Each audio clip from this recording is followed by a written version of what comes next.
Hello everyone, how's it going? Welcome back to another Weekly Poker Showdown brought to you by Party Poker. I am your host, Jaime Staples. This week we have an absolute legend on the podcast, Faraz Jaka. I remember starting out in poker, looking up this guy, I'm like, what a boss, what an absolute legend, and he's still out there doing it. Before we get to that though, let's talk about some of the online poker news from this week. So we must start off with the WPT, which just had the Knockout Championship happen this weekend. There was 3 tiers, the 3200, the 320, and the 33. But of course, the 3200 is the championship event. And the winner of the tournament, Daniel Smith, who actually qualified from a $33 satellite. So an incredible story there. $33 all the way to a win in this tournament. And he won in bounties, 204,000 in bounties and 208,000 in the prize pool. So just over 400,000 for winning that, and of course going to make his way on to the Mike Sexton Trophy. So congratulations on that 3,200 win. Manig Lauser as well, second place finish on that. I play with him all the time. He's a great player, so GG on the second place. Now in the $320 version, we had Daniel Kolazar win himself 47,000 in bounties and 60,000 in the prize pool for a clean over 100K on the result there. And in the $33 version, we had Gabriel Miranda, who took home 9,000 in bounties and 18,000, just under 18,000 in the prize pool. So that was it for the championship events this week. But of course, coming up, when you're listening to this podcast, you got a couple days, we have the Mix Max, which is an incredible format. It's really versatile and captures the skill set of No Limit Hold'em tournament players. Starts at 8 max, goes down to 6 max, etc. So it's a really great format, and I think you're going to love it. I'll be in there fighting for my first ever win in a WPT. Let's see if we can get it done. Some small changes in the WPT following player feedback. Decided to move back the main event and the mini main event to give people more opportunity to get into the tournament and qualify. Now, day 1A of the main event is going to be September 6th.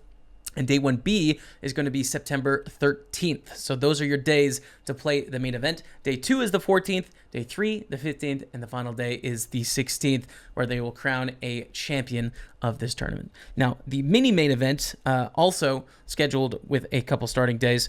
Day 1A is scheduled for August 30th. So coming up very soon. And day 1B is scheduled for September 6th. Day 2 and 3 will follow September 6th, so the 7th and the 8th.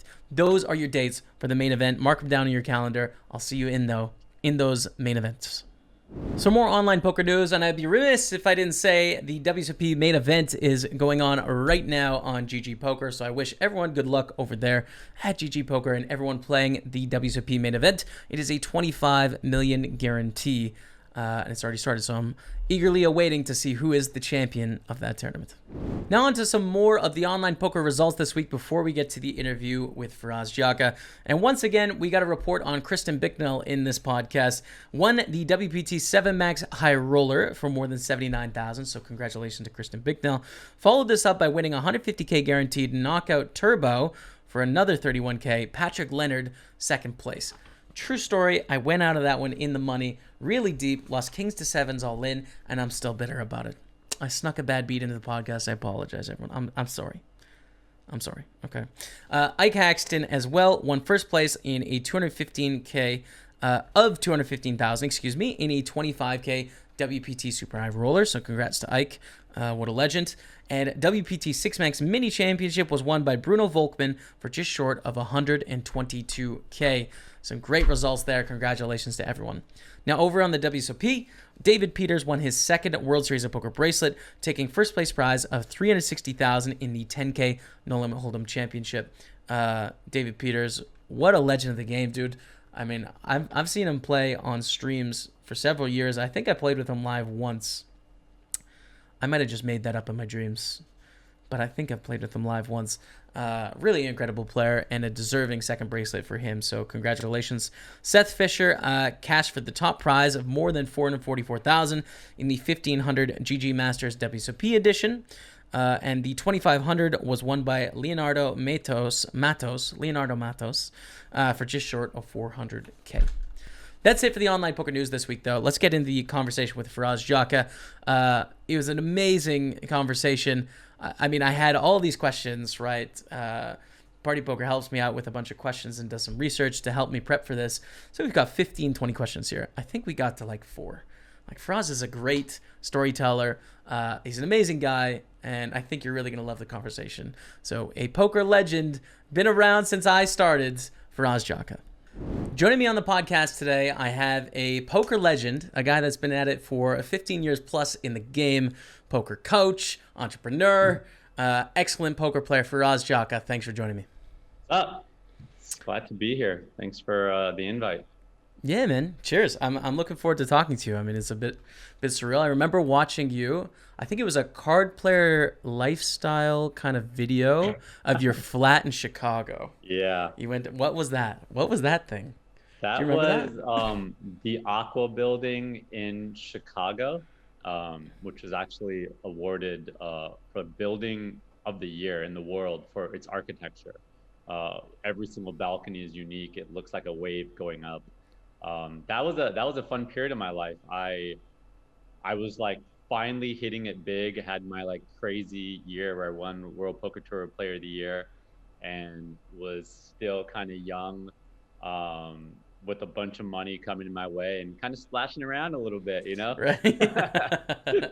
It's perfect for a video like that. I mean, it got me interested in Chicago, man. I've never been, so I feel like I gotta. Chicago's one of those cities where anybody who has lived there knows what I'm talking about. It's just a special place in your heart. Like it's a gem, you know? Awesome, man. I'll have to check it out. So I understand. I like getting into the poker origin stories, like what happened in the beginning. I understand that initially you didn't tell your parents about playing poker. Yep. And they thought Where'd you find that out from? They thought you were in a summer camp. What's the story here? Summer school. They thought you were in summer school. Okay. Yeah. Summer school. Where did you find that out from? I didn't even know that was like public knowledge. We do our research. I mean, shout out to the Party Poker researchers getting the job done. What's the story on the origin? How'd you get into poker? What did your parents think about it? Take me through that. Well, I definitely come from conservative, background. My parents are Pakistani, born there, immigrated to the U.S. Started playing poker freshman year in college. Just got invited to start playing, $5 to $10 games like on the floor with other students, and started doing well. When I say well, I mean like I'd made like $70-$80, and then I went on a downswing where I was down about $190. And I remember having like a talk with myself, like, all right, Faraz, like this is, a lot of money. I could see this like down, spiraling down really bad. If I lose 200, then I'm done. I don't know if I actually would have quit or not, but I never got down more than 190. I hit a big upswing. Next thing you know, a couple months passed. I've made like $500-$600 looking for bigger games. So start venturing out to other fraternities, other dorms, finding a $20 game, started playing online, and was literally just like, had no like poker education, bankroll management. I was just very fiercely aggressive. So I started jumping into like, I was literally putting in like $500 into $25.50 and trying to run it up. Right. And, ran up to like $3,000 one day. Everyone in the dorm floor was talking about it. Built up like a 10K bankroll during this. Started running our own game. We started a house called the Poker House, which is pretty legendary house. It was a 9-bedroom house. Me and my bankroll partner Ben LeFew kind of started it, and then we brought on BK Ice, Andy Seth. Right. My friend Ben was teaching him at the time. I was teaching Kevin Schultz. The Kevlar, he won PCA years ago. Yeah, had a lot of success. I was also teaching Ty Ryman. He would come over to the poker house every day and learn from me. He was also won second place in PCA. So what was the mojo in the house? Teaching the Gibbler, who won PCA. Oh my goodness. Ravi Govshark was a player in our game that ended up getting taught and staked by, I think, one of my students, by Ty maybe. So we just started this like giant community of like now what's like 10 to 12 professional players and like 6-7 that have won like $1 million scores. Yeah. Really incredible. Yeah.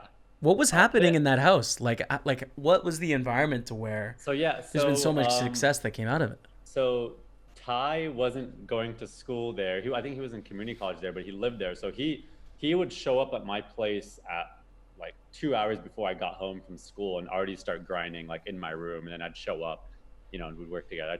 I would teach him. Um, and then in the evenings we were running games. Our roommates were dealing and we were ordering food and, just games going, online poker going. We had, we had these like epic parties every month. We actually like the house that had like money. So, we were doing like 6, 7 keggers, which was like big. And, we'd have like Guinness and woodchuck cider. And so that was pretty cool. What else? And then we started, though this happened before the house, but while we're in the dorms, we started making trips to Vegas. And the first one was so my buddy Ben LaFew, like I said, he was kind of my bankroll partner. We'd go and round games together all around campus. So one day, I think it was a Thursday night, probably like 1 a.m. or so, I just show up to his dorm. I'm like, hey, Ben, we should go to Vegas. And he's like, yeah, definitely, man. Like, I know we've been talking about it. Like, let's figure out time to go. I'm like, no, let's go to Vegas now. He's like, what are you talking about? I'm like, I already looked up flights. There's a flight tomorrow, like, I don't know, it was like 8 a.m. O'Hare, which is like 3-hour drive. I'm like, I already talked to G. He was our buddy where, whenever we needed something, we'd pay him. He'd take care of it. So I was like, we're going to pay him $50. He's going to drive us. He's going to take your car, drive us over there. He's like, what about Spanish homework? I'm like, G's Puerto Rican. He's going to help us with the Spanish homework. He's like, all right, I can't think of a reason why not. And we literally just booked flights and left. Like right there out of the dorms. We stayed, I think we stayed at the Excalibur, walked over to the Bellagio every day, like 3 days. I played 10-20 no limit. He played either 40-80 or I think 81-60 limit. And we probably only had like somewhere between $4 to $6 grand to our name. And, oh my god! And I was expecting 40 to 60. It was 4 to 6. Okay. And we both, yeah. I was hungry. So like my friend Ben, like he had been playing poker since he was like a kid and read all the books. Like I didn't read any books. I didn't have any formal education, but I was hungry. Like I was beating that dorm game. I wanted a bigger game. We started our own game. Like I wanted a bigger games. Like let's go to Vegas. Like I was just constantly looking like hungry, like one bigger, better. So yeah, we started doing these Vegas trips. We made a few $1,000, flew back to school. We were the heroes at school. We like literally just got hooked, like went back the very next weekend, and it just became a regular thing where, we were skipping classes on Friday and just like, literally like Thursday through Sunday, we were going to Vegas. I think I qualified for some like Barcelona tournaments and flew out there to play an event that I qualified for. That's actually a kind of an embarrassing story. Give it to me. I'm loving it. So I fly to Barcelona for an event I qualified for. I think it was my first kind of major event. I probably didn't even think of it as like that big a deal. She's like, oh, awesome. I'm in Barcelona. I remember seeing Phil Ivey there, and he was, I was kind of surprised how he was just completely by himself. Like he clearly like didn't know anyone. Yeah. I guess this was like 14 years ago where, this like European like travels for poker were probably newer. I play, I make day 2. And I remember like I was really sick of being trying to be hustled by the taxi drivers where right. We didn't even have smartphones back then. I don't even remember. Yeah, we just had those flip phones. So you gotta like, I could tell like they're trying to like take me the long ways and do all this. So at the tournament back then, the tournaments would finish at like 3 a.m. and like get to come back at 12. It was kind of ridiculous. So I was like, I'm going to walk back to my hotel. Like, I don't want to deal with these taxis, like whatever, like take a nice walk. And I didn't exactly get lost. Like I kind of got lost. Like I wasn't sure if I was going the right way. It didn't take me or I didn't realize how far it was either. So like it took me like probably 2 hours to get back. And now it's like 5:30 and like breakfast is starting soon. Yeah. And I like end up staying up for breakfast. So now I'm like sleeping like super late before day 2. And the alarm, I always put 2 alarms backup. And so back then you had the flip phones where if you didn't have internet, if you didn't have cell phone service, your clock wouldn't work. Yeah. That was how they worked. So 100%. I remember that. Use my phone alarm. And then the alarm in the room, um, rather than a traditional like clock, it was on the TV. So you had to go into the TV to set the alarm, and it was all in Spanish. And I actually have pretty decent Spanish, but I couldn't figure it out. So I call, and I'm relying on just this wake up call, and I don't have my backup, and I'm sleeping at like 7 a.m. where it's not Right. going to be. I end up waking up. Either missed the wake up call or it never came. I probably came. I probably just went back to sleep in zombie mode. And it's like 2 hours into day two. My first live tournament ever. I like run down, like no brushing teeth, no shower, nothing. Run down, like good taxi driver, and just like waving money. I'm like fast, like Copina, like I'll give you a nice tip. And we show up. I get there, and I'm under the gun with like 5 big blinds. I have pocket twos. I think I had like 40 bigs or whatever. Yeah. And I shove first hand pocket deuces. The guy in the big blind calls with ace deuce, hits an ace, and I'm out. First Oh hand. my goodness, man. I flew back to the University of Illinois where I was staying, and it was my birthday that week where I was gone.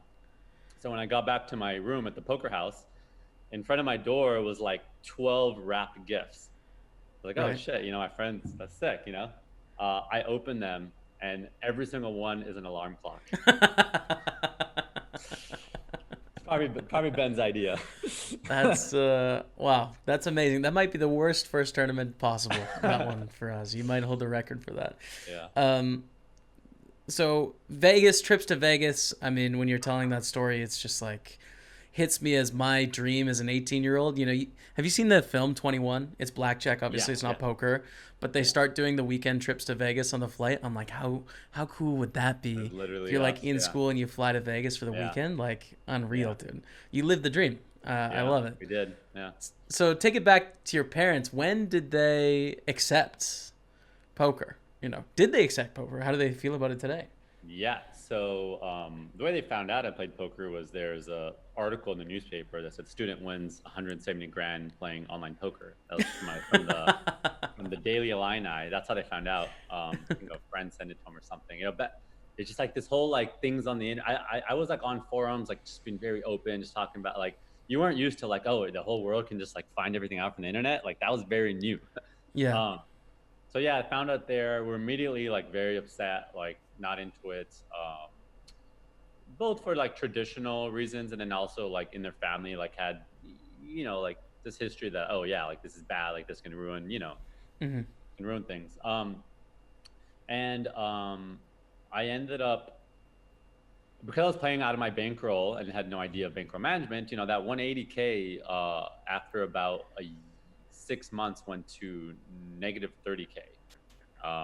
Right. I got very depressed. I had to drop out of school for a semester, get my head right. And I didn't tell my parents about that. I'd agreed that I was going to invest the money into a property with them. Hmm. And so I was like, okay, well, I'm going to invest the money. Like, let me just make another 100 real quick, So, kept playing, I was playing like 100, 200. Like, I was playing the top players in the world. Like, I was playing Ram Vaswani. I was playing Frohlad Friedman. Like, these are the top players, like, on the 100, 200 game. I was Yeah. battling them every day. Like, that's how I What year made is money. this? What year was this? So I was, this was when I was 19. So yeah, I mean, this was like 14 years ago. Right. Yeah, 100, 200 was the 2007. highest stakes you can play online back then. I remember with 40K left to my name, I was still jumping into heads up 20K buy-in, just going for it. And some days I'd run it up back to 100K, and some days I'd lose like 40K, and I literally felt like I got punched in the stomach and I couldn't breathe. Like that's exactly how it feels like. So back to the parents. Yeah, so I ended up losing it all, getting depressed, not telling them. And I eventually told them, which was very hard because it was a big I told you so moment. Hmm. And, I was like, at that point, I was like, yeah, okay, I'm not going to play anymore. But obviously I kept playing. And I finally just like gutted down and started practicing bankroll management. Andy South BKIs at the time was playing tournaments while I was all cash games, and he was having success. Like, I don't know, maybe he'd won like, 10, like 5 to 15K or something like that. So I was like, all right, let me try these like tournament things. I learned about like and bankroll like guidelines. So like I buckled down and started playing $5 sit and goes, which I can't tell you how hard it was to go from 20K binds to $5 sit and goes. Yeah, Um, that's huge dedication. I mean, how many took people could me do that? probably took me 3 months of like, I kept like borrowing money from them and then playing like 1-2 and running it up to 2-4 and then like losing it all. I did that for 3 months till I was like, I just buckled down. $5 to $10 to $50 to actually party poker gave me my boost. I was playing.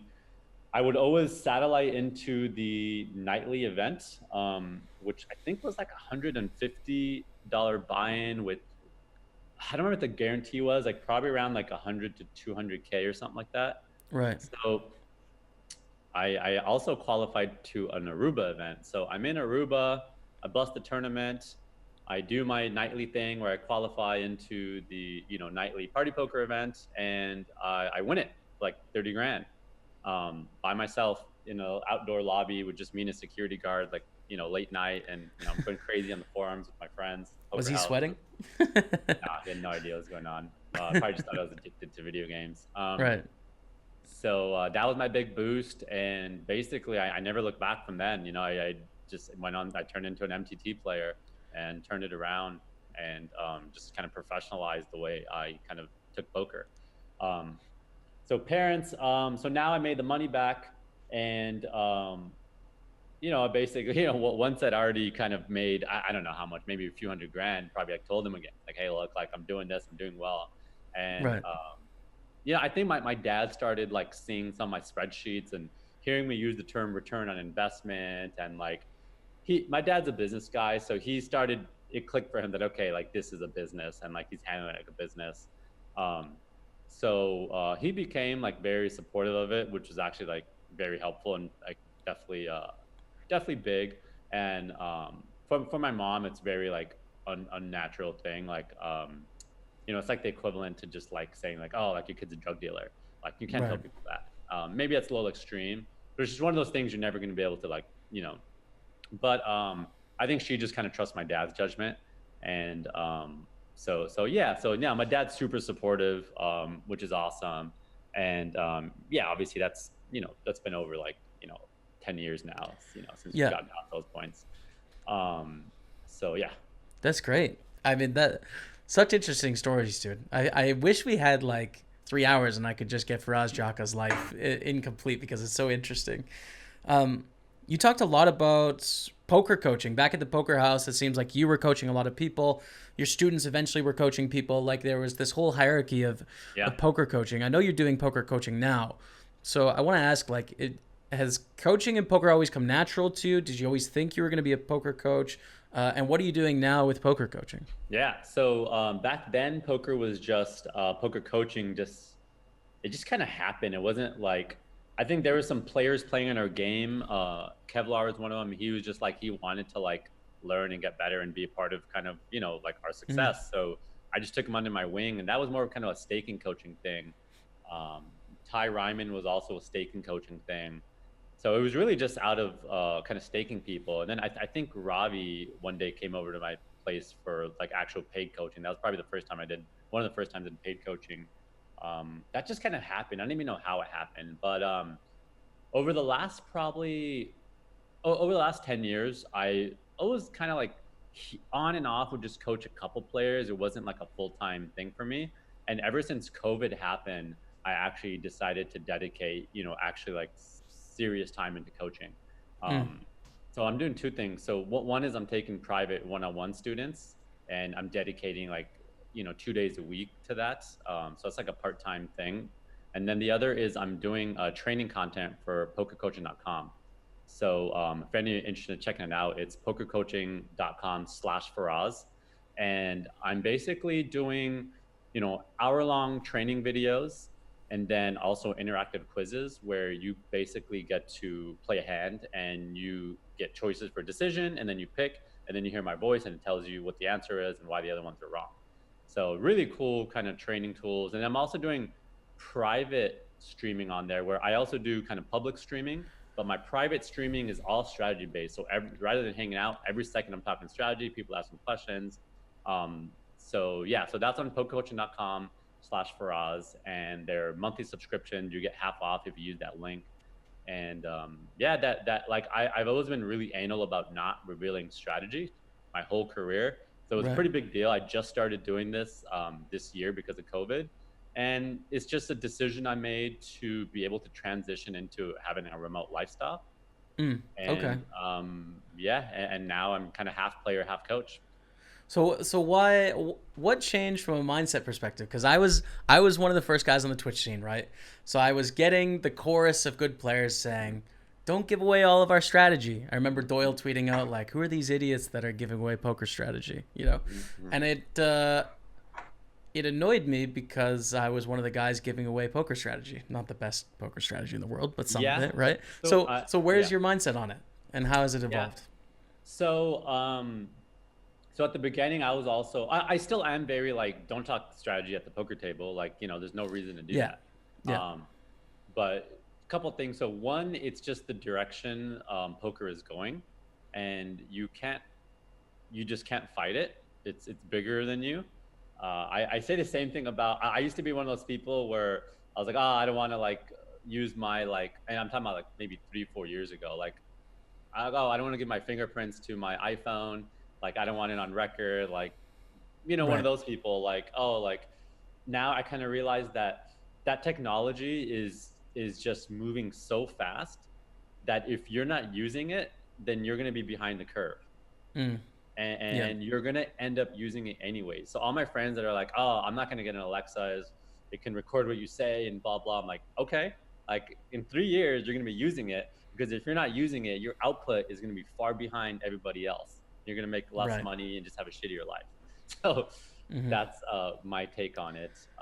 We saw that And in Twitch, to same be fair, man. I mean, same thing with poker, right? Like, yeah. yeah, So I think I mean, I don't think you need to stream and you need to kind of create content, but being a full-time MTT player, the variance is insane. You could be the best MTT player in the world playing live, and you can lose for a couple years straight.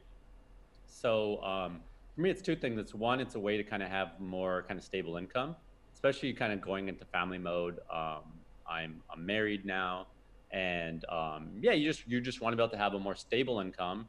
And it's always been my dream to be able to kind of work remote and live anywhere in the world and not be tied down anywhere. And with live touring, that's kind of hard to do. With kind of streaming and creating content and coaching, you essentially have a business that you can do anywhere in the world. And I'm a traveler. I love spending like months in different places, in remote places, visiting friends or meeting strangers and going and visiting them in random countries, or finding like the lowest cost of living place where your money can go to furthest and you could live like a king and yeah. saving money for a few months. Like, I love doing all that stuff. So it allows me to do that. I'm with you, man. That was my dream too, and I did it for a few years. Where are your highlights over the past 12 years? Your Twitter bio says you're living out of a suitcase. So I'm wondering where are your favorite spots that you've spent time and Yeah. played online poker. So I traveled for, I guess, like 12 out of the last 14 years. I was basically living out of a suitcase, and I am now as well. Mm. I basically took like a year and a half break when I moved to Chicago. Like, I think so. I did like 2 years traveling right out of college, got drained. Yep, Why I'm in why did I that. get drained? Because I was traveling with a big ass suitcase and I didn't have a Yep. system. I was partying, all that stuff, and then um, I moved to Chicago for a year and a half, did the whole aqua building thing. Then I got sick of being normal and I went back on the road. And the second time I went back on the road, my luggage situation was way different. I became religious about traveling with two carry-ons only. You know, Right. um, Wow. Okay. for 10 years, two carry-ons only, and part of that was because I just added up the time I'm wasting, having to go to the airport 30 minutes ahead, 30 minutes later. The small probability and hassle of it getting delayed, especially when you might be moving countries like 3 days later, and what kind of headache that can cause. So I Mm-hmm. just found all these ways to kind of optimize. And not only that is, I'm hopping in and out on trains, I'm going to hostels, I'm switching apartments, and like And even at the airport, like carrying more luggage, like it makes you tired and it drains you. Yeah. Um, so I actually found like the less stuff you have, the easier things are. And I actually, what I did was I kept a spreadsheet of every item in my luggage and I tick marked how often I was using it. And what I found was I'm using the same things over and over and over again. There's a couple things I use like once in a blue moon. So I was like, screw it. If I need those things, I'll buy it. You know, it's rare. So Yeah. I buy, I still do this today. I buy pants that are like extremely versatile. So like Hugo Boss is the place I buy pants from. Like for the last 10 years, Yeah. every 3 years or 2, 3 years, I buy another pair. I spend, good amount of money on it. Like, and I'm very like thoughtful of where I spend my money. Like I'm not just like a spew, but like that scenario where I'm like, all right, spend like $300 on like the perfect pair of pants, and they're stylish enough to go wear out to dinner, to wear to a club, and to sit on an airplane and to play poker. Like that's much better than buying like four okay pairs of pants Yeah. and like you have all Yes. this luggage. And I just find like what are the best ways I could optimize all my clothing to have like the minimum amount of things. And that's just one example. I mean, yeah, I do everything from like I have the right extension cord that I could use as a jumper rope and also tie around my knees to do like other exercises and use as an extension cord when I need, because I'm playing online poker from weird lobbies all the time. It's like everything in my luggage is like highly optimized and like very thoughtful. That's great, man. That's awesome. So, That was so even, you were asking me that. Oh, sorry. Go I ahead. mean, just give us like three locations for the ambitious poker player out there that wants to branch out and go Um, somewhere. man. Okay, so as far as like work remote places, Medellin, I spent 2 months there and was like, if I ever need to like work remote, like this is one of the best places. Cost of living low, food super healthy, service great, infrastructure great, service awesome, like gyms cheap. Um, just a great quality of life for low cost of living. So that was a great work remote place. I'm in Cabo right now. This was the first time I've been here. I actually really love it here for that purpose as well. Mm. Just if you're going to be locked in a cave and like Uber Eats is like $1 2 fee and like food's not that expensive. You got the beach nearby, so this is also great. A lot of the traveling I was doing was more experiential though. Right. So Okay. like places I would frequent often would be like Zurich, Paris. I went to Ukraine a couple times, Ostrava in Czech Republic. And the way I was traveling was I would just go to a tournament, meet people, or from college, I'd find like a friend of a friend in some random city, and I'd just get connected and then just go visit these strangers. And a lot of people worry like, well, is this gonna like be worth it? And like, I don't care if it's worth it. I just would go do it. And some of them would not be worth it, but every once in a while, I'd end up with like an amazing experience. Mm. And now I actually have like like some of my best friends are in Zurich, in Paris, and I've just like built these like really strong connections. Like these are people that flew into my wedding, which are like just people I literally met like at a club in Paris or Yeah. like at a house party, and like just straight randoms. Um, and it's awesome to just have these community of people that you can go and visit, and now I connect them when I have friends traveling to those places. I connect them, and I'm kind of part of this just like traveling circle where it's like you might like they'll message me that they have a friend in my city and I'll never have met them, and I don't care if they're ever going to help me, but I'll go help them out and just show them around. And when I travel, I get hooked up like that too. And Yeah. that's the way to travel. People always ask me like what are the best places like you should go travel. Like I always say, it's not about the place, it's about where you have a connection or someone that could show you around. Right. Because the Okay. best trips are a city it could be at Paris or it could be a city you never heard of, but it's where someone's going to show you that local scene, and connect you. Great. That's great advice. Um, so we're running out of time here, but I want to ask a poker strategy question for the new Sure. up and coming poker players out there. The amateur players play a little bit on the side. Maybe they have aspirations to play full time, but they haven't made it yet. What would be a very generalized piece of advice you'd give to that player? How do they break through, like you did, and make it to make poker their life? Yeah. So one of the most common things I see people are missing when I talk to a lot of my students is so the kind of 3 or 4 general things I say everyone needs to be doing is you know one, you need to be writing down your hands when you play. So if you're playing online, that could be through like a poker tracker, like saving hand histories, or it could be screenshotting hands or in putting them into a doc, or it could be writing them on a notepad if you play live. So that's number one, you need to be doing that, and then reviewing them on your own and with other people. Number two, you need to engage in some sort of poker content. That could be, joining a training site like pokercoaching.com that we talked about earlier. That could be, reading poker books, something like that. Or it could be doing one-on-one coaching with someone, some form of coaching and learning. Number three is what people are always missing, and that's you need to be part of some sort of group of peers, which is usually a WhatsApp group, a Facebook group, a text message group, just something with at least 3 or 4 people that you can send hands to and talk about them. And you generally want these groups to be equal skill level to you or greater. I'll often, get people be like, oh, like, well, how can I be in your group for us? And, like if you're, it doesn't make sense because, if someone's way better than you or way worse than you, like those groups just don't work out. Like you ideally want them to be a little bit better than you, and everyone has something to offer to each other, So those groups are very, very, very valuable. In matter of fact, I wasn't really someone who studied a lot early on. I didn't really read any books. I didn't watch any training videos. It's kind of hard to get by these days without doing those things. But the main thing that helped me kind of survive and be good at poker was being a part of those groups and just being able to talk hands with people. And I was able to kind of pick up the information and strategies like really quickly just talking to people. So I'd say that that's key. And every time I talk to people, they're just like, oh, like, I don't have that. I don't know anyone. And it's just put yourself out there, be friends with people, talk about stuff other than poker. And if people like you and get to know you, they'll let you be part of their group. Even if you're not as good as poker with them, if people like you, they'll help you out, Yep.